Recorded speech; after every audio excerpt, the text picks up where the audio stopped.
Kembali di Breaking News pemirsa, di sela-sela sidang terkait pembunuhan Brigadir Yosua, mencuat kabar yang menyeret nama Kabareskrim Polri Komjen Agus Andrianto. Agus diduga menerima suap tambang ilegal di Kalimantan Timur. Kabar ini kemudian dikonfirmasi oleh ex-Karapominal Propam Polri, Hendra Kurniawan. Dugaan gratifikasi ini muncul dari pernyataan Ibtu Ismail Bolong yang merupakan personel Polri di Samarinda. Mantan Kadif Propam Polri Verdi Sambo sendiri mengaku menandatangani surat penyelidikan terhadap Agus. Tudingan ini pun dibantah Agus dan menyebut isu ini untuk mengalihkan kasus Verdi Sambo yang menyita perhatian publik. Pak Indra, konfirmasi soal itu Pak, LHP penyelidikan itu betul nggak Pak? Kemarin Pak FS kan sudah konfirmasi. Mana? LHP dokumen betul itu. Itu betul langsung Pak. Itu yang pejabat yang berwenang aja. Kan ada data yang aktif. Jadi surat penyelidikannya benar ya Pak ya? Ya betul. Berarti Pak itu menyeret Kabareskrim Pak ya, betul ya? Ya kan sesuai konvensi. Ya. Oke, terima kasih Pak. Benar terima setoran ya Pak? Dan kita kembali berdialog bersama Bapak Komjen Pol Purnawirawan Ito Sumardi, Kabareskrim Polri 2009-2011. Pak Ito, ini yang cukup menarik di tengah persidangan Verdi Sambo yang masih sangat panjang, ini kemudian ada isu yang muncul, tiba-tiba ada nyanyian soal bisnis ilegal yang dilakukan diduga oleh pejabat Polri yang saat ini masih menjabat. Nah, menurut Pak Ito, seperti apa Bapak melihatnya Pak? Saya melihatnya ada keganjilan ya, sebenarnya. Pertama, mengapa ini baru muncul sekarang? Kan itu kalau tidak salah diawali bulan Februari, bulan April dibuat SHA-nya ya, surat hasil penyelidikan, kemudian muncul sekarang. Kemudian ada yang menarik di sini, bahwa saudara Ismail Bolong itu kan mengatakan bahwa dia saat itu dipaksa di hotel memberikan keterangan dalam keterangan mabuk, ya dalam kondisi mabuk. Kemudian juga oleh saudara HK kalau tidak salah, katakan juga dia waktu itu bicara lagi mabuk. Nah, satu keterangan kalau menurut azasnya dalam pemeriksaan seorang saksi atau tersangka itu pertama yang ditanyakan adalah apakah saudara dalam keadaan sehat. Kalau tidak, maka itu tidak sah ya, keterangannya tidak sah.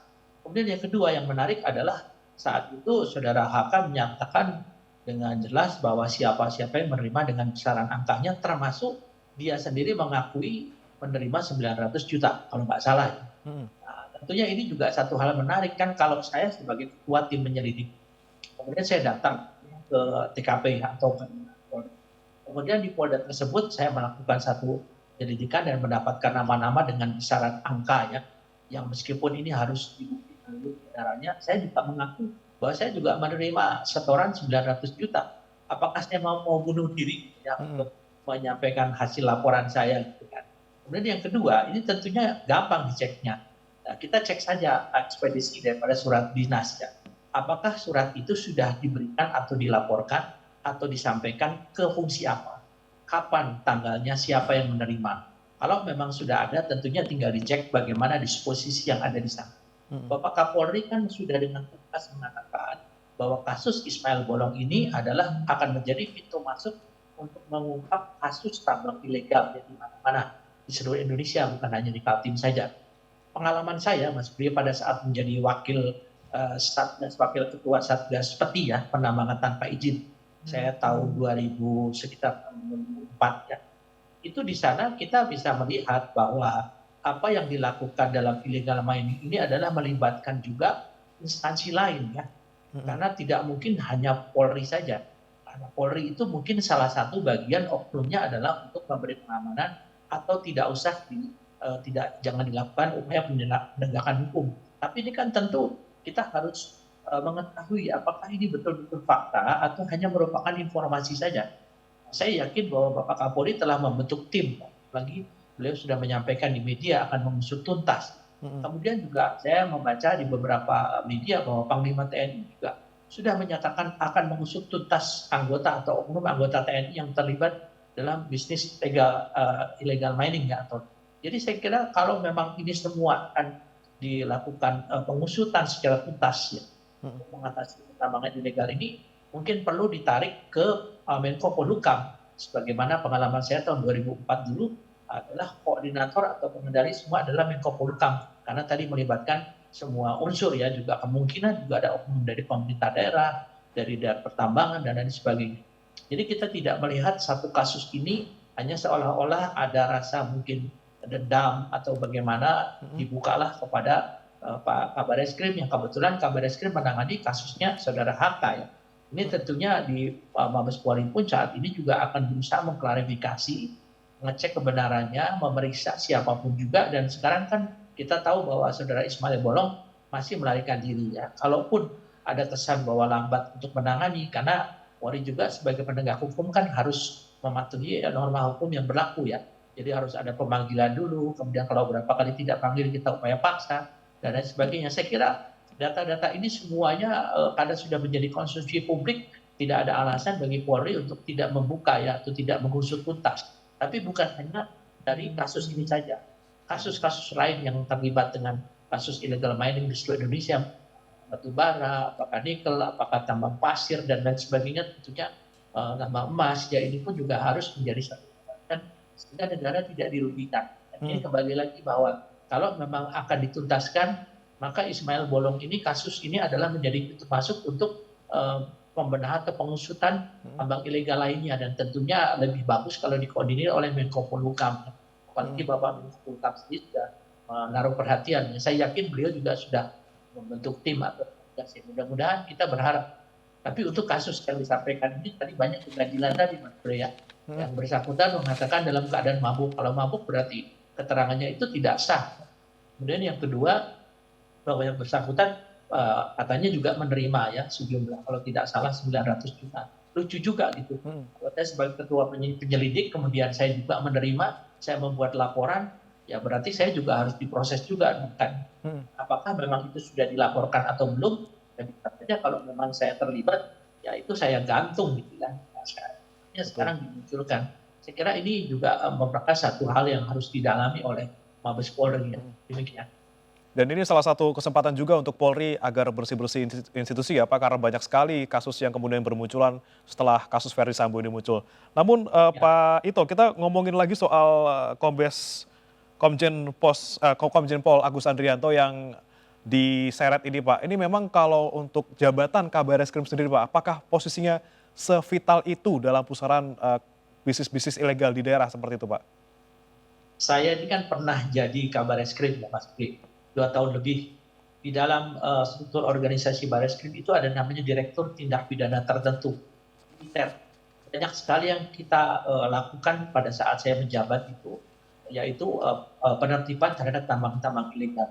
Saya sendiri mendapatkan informasi dari pejabat Mabes Polri, data-data tentang penindakan terhadap tambang ilegal. Tetapi kan memberantas tambang ilegal ini, sebagaimana saya sampaikan, itu kita harus tidak parsial ya, harus komprehensif dan harus terkoordinir. Kenapa? Karena ada instansi lain yang terlibat. Jadi kalau hanya Polri saja yang bergerak, tentunya ini pun tidak akan efektif. Jadi saya kira pengalaman saya dulu adalah kita harus melakukan secara terkoordinatif, kemudian oleh siapa? Oleh stakeholder ataupun kementerian yang betul-betul bisa membawahi daripada instansi-instansi terkait ini. Yang namanya Menko Polhukam ya. Jadi kalau dikatakan tambang ilegal itu memang jujur saja sampai saat ini saya yakin masih banyak yang belum terungkap.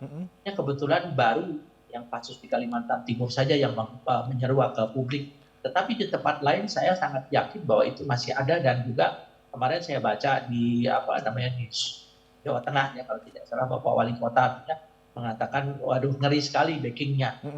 Kan ada. Dan tentunya ini satu hal yang bahwa sebetulnya praktek ini adalah masih ada, hanya ada yang sudah ketahuan. Nah ada Pak Ito, yang saya penasaran nih Pak, kemudian kenapa masih banyak seperti ini, sulitnya apa, sebesar apa kesulitannya, atau sebesar apa godaannya Pak untuk para aparat Polri yang ada di Kabar Eskrim ini Pak? Ya, kalau menurut saya bukan di Bareskrim saja ya Mas ya. Saya kira kan ini kan di daerah yang lebih punya kuasa ya. Ya, jelas yang sesuatu yang ilegal itu pasti akan mendapatkan sesuatu potensi ya, keuntungan bagi pribadinya yang besar. Karena kalau sesuatu yang legal kan buat apa ya, terus minta backing-backingan. Kalau yang namanya ilegal pasti minta backing, dan kalau sampai ketahuan nanti satu saat ya nasib lah istilahnya kan. Dan pasti kan kalau kita lihat daripada kesejahteraan daripada aparat pemerintah ya, ASN, ya termasuk dari Polri, meskipun ini bukan menjadi satu pembenaran, itu kan jauh daripada nilai kesejahteraan yang mencukupi ya. Saya sendiri menyadari sekian banyak anggota yang di daerah yang betul-betul hidup dalam segala keterbatasan. Tapi kepada manusiawi ya tentunya hal ini juga kadang-kadang sebagai orang yang memang sudah pernah bersama-sama 35 tahun dengan anggota saya tahu betul bagaimana kesejahteraan anggota di bawah. Tapi ini tidak menjadi satu pembenaran karena kita adalah penegak hukum. Tapi bagaimanapun juga tentunya kalau kita ingin mengatasi masalah ini tentunya kita harus juga memikirkan dari berbagai aspek secara komprehensif termasuk kesejahteraan anggota di bawah.